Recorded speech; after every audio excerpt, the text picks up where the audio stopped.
All right, this is Bruce Dickey from the Arkansas Baseball Academy, and we're working on progressions of hitting.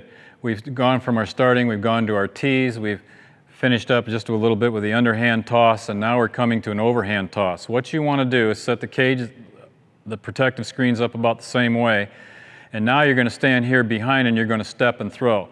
Now when you throw, what you just makes it easier on the person who's throwing, what you do is we call finger, wrist, and forearm. Fingers, wrist, and forearm, not the upper arm, forearm, fingers, wrist, and forearm, and you're snapping the ball in on a downward trajectory overhand. So it kind of looks like this. You're standing here and you snap the ball with your wrist in, and you can get a pretty good velocity with the ball. Once again, they go now, I show them the ball like this, they say below my hands, toss the ball in. You're working on getting in the strike zone. You can do on your complete swing. I won't go into all the things that they do wrong. I'm just going to show one thing here because we're going to do that later in a different segment. And what we have them, so you're working on that. And what we have them do in this case is we also work on two-strike swinging, which is different than the regular. You'll notice in here that I put a barrier, which is one of our sliding pads. This is to keep them from stepping out. If they step out, they'll end up sitting on it and maybe just tumbling to the other end, doesn't hurt them. But they'll learn that they've got to step right toward the pitcher on anything over the plate. As you can see with the angle this foot comes out, you can get reinforcement by setting this cone right there at that same ankle, and they shouldn't be touching the cone, and this keeps them from stepping out. A lot of young kids want to step out like that with their feet all the time, and they want to step forward with their foot, or they land on their heel and they open up. We don't want that at all. So that cone there keeps their foot on an angle like that as they come in.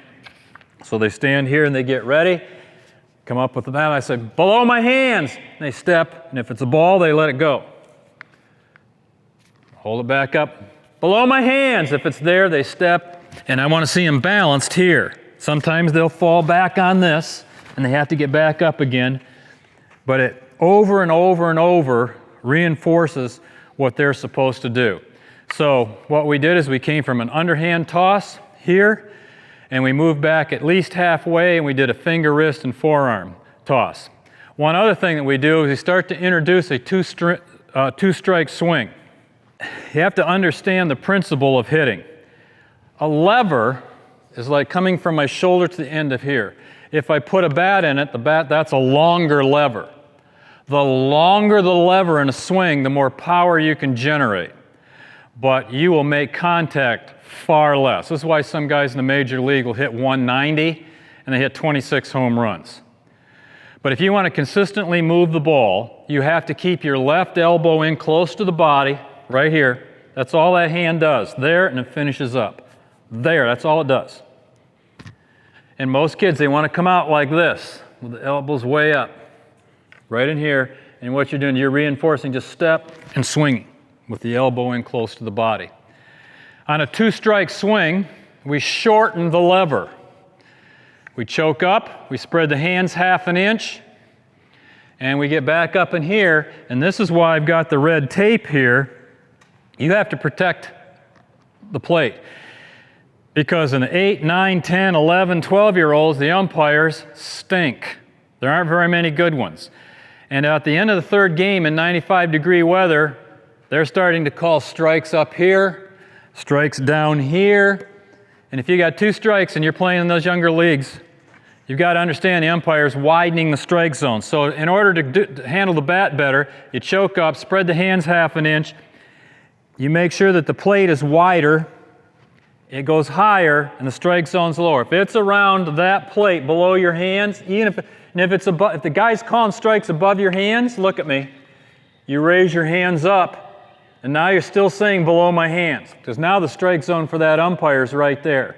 You can talk all you want about what the rules are. Strike zones here, strike zones there. They are human. They are going to make mistakes.